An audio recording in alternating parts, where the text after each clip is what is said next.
ഇനി നോക്കാം കാർഷിക വാർത്തകൾ. Agri News sponsored by Shallow Mattress, Everlasting Comfort and Durability. India New Zealand സ്വതന്ത്ര വ്യാപാര കരാറിൽ പ്രതിഷേധവുമായി ആപ്പിൾ കർഷകർ. ഇറക്കുമതി തീരുവ ഒഴിവാക്കിക്കൊണ്ടുള്ള ഇന്ത്യയുടെ നീക്കമാണ് കർഷകരെ പ്രതിസന്ധിയിലാക്കിയിരിക്കുന്നത്.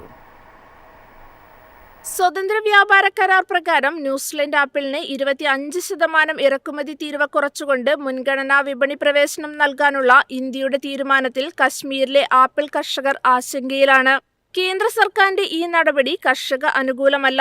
കർഷകർക്കെതിരായ തീരുമാനങ്ങളൊന്നും കൈക്കൊള്ളില്ലെന്ന സർക്കാർ വാഗ്ദാനമാണ് ലംഘിക്കപ്പെട്ടിരിക്കുന്നത്. സർക്കാർ പ്രതിനിധികളുമായി ചർച്ചകൾ നടത്താനുള്ള നീക്കത്തിലാണ് വിവിധ കാർഷിക സംഘടനകൾ. സ്വതന്ത്ര വ്യാപാര കരാർ പ്രകാരം 25% കസ്റ്റംസ് തീരുവയിൽ ആദ്യവർഷം 32,500 ടൺ വരെ ന്യൂസിലൻഡ് ആപ്പിൾ ഇറക്കുമതി ചെയ്യാൻ ഇന്ത്യ അനുവദിക്കും. 6ാം വർഷത്തോടെ അളവ് ക്രമേണ 45,000 ടണ്ണായി ഉയരും. ഇറക്കുമതി ആഭ്യന്തര ഉൽപാദനത്തിന്റെ 22.5% ആയതിനാൽ വില കുറഞ്ഞ വിദേശ ആപ്പിൾ ജമ്മു കശ്മീരിലെയും ഹിമാചൽ പ്രദേശിലെയും കർഷകരെ കൂടുതൽ തകർക്കുമെന്നാണ് കർഷകരുടെ ആശങ്ക. News desk Myfin TV. Indian തേയില വ്യവസായം നേട്ടത്തിലേക്ക്. കഴിഞ്ഞ വർഷത്തെ അപേക്ഷിച്ച് ഉൽപ്പാദനം വർദ്ധിച്ചു. കയറ്റുമതിയിലും പ്രതീക്ഷ പുലർത്തി വിപണി. കഴിഞ്ഞ വർഷത്തെ അപേക്ഷിച്ച് ഈ വർഷം ഇന്ത്യൻ തേയില വ്യവസായത്തിൽ ഉൽപ്പാദനവും കയറ്റുമതിയും കൂടുതലായിരിക്കുമെന്ന വിലയിരുത്തൽ. 2024 രാജ്യം 1284.78 ദശലക്ഷം കിലോഗ്രാം തേയിലയാണ് ഉൽപ്പാദിപ്പിച്ചത്. 2025 ഒക്ടോബർ വരെ മാത്രം ഉൽപ്പാദനം 1133.41 ദശലക്ഷം കിലോഗ്രാമായി. 2024 ഇതേ കാലയളവിനെ അപേക്ഷിച്ച് 8 ദശലക്ഷം കിലോഗ്രാമിന്റെ വർധനയാണിത്. ഇറാൻ, ഇറാഖ്, ചൈന എന്നിവിടങ്ങളിലേക്കുള്ള മികച്ച രീതിയിൽ കയറ്റുമതിയും നടക്കുന്നുണ്ട്. കഴിഞ്ഞ വർഷം ഡിസംബർ 1 മുതൽ തോട്ടങ്ങളിൽ തേയില പറിക്കുന്നത് പലയിടത്തും നിർത്തിവച്ചിരുന്നു.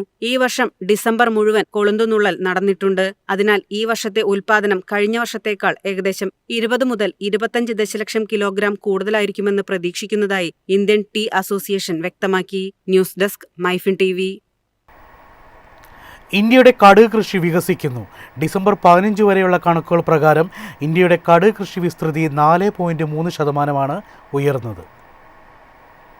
2025 ഡിസംബർ 15 വരെയുള്ള കണക്കുകൾ പ്രകാരം ഇന്ത്യയിലെ കടുക് കൃഷിയുടെ വിസ്തൃതി ഏകദേശം 84.67 ലക്ഷം ഹെക്ടറാണ്. ഒരു വർഷം മുമ്പ് ഇതേ കാലയളവിൽ ഇത് 81.16 ലക്ഷം ഹെക്ടർ ആയിരുന്നു. ഒരു വർഷം കൊണ്ട് 4.32% വളർച്ചയാണ് രേഖപ്പെടുത്തിയത്. അഗ്രിവാച്ച് തയ്യാറാക്കിയ 2025-26 റാബി സീസണിനായുള്ള കടുക് വിള നിരീക്ഷണ പഠനത്തിന്റെ 3ാമത്തെ റിപ്പോർട്ടിലാണ് ഇക്കാര്യം വ്യക്തമാക്കിയിരിക്കുന്നത്.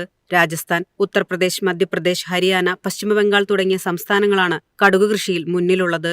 അനുകൂലമായ താപനില, മണ്ണിലെ ഈർപ്പം, ജലസേചനം, കീടാക്രമണത്തിലെ കുറവ് എന്നിവ വിളകളുടെ വളർച്ചയ്ക്ക് സഹായകമായതായി റിപ്പോർട്ടിൽ പറയുന്നു. കർഷകരിൽ പലരും ദീർഘകാല ഹൈബ്രിഡ് ഇനങ്ങളാണ് കൃഷി ചെയ്യുന്നത് എന്നതും കടുക് കൃഷിക്ക് നേട്ടമായിട്ടുണ്ട്. News desk Myfin TV. Agri News sponsored by Shallow Mattress, Everlasting Comfort and Durability.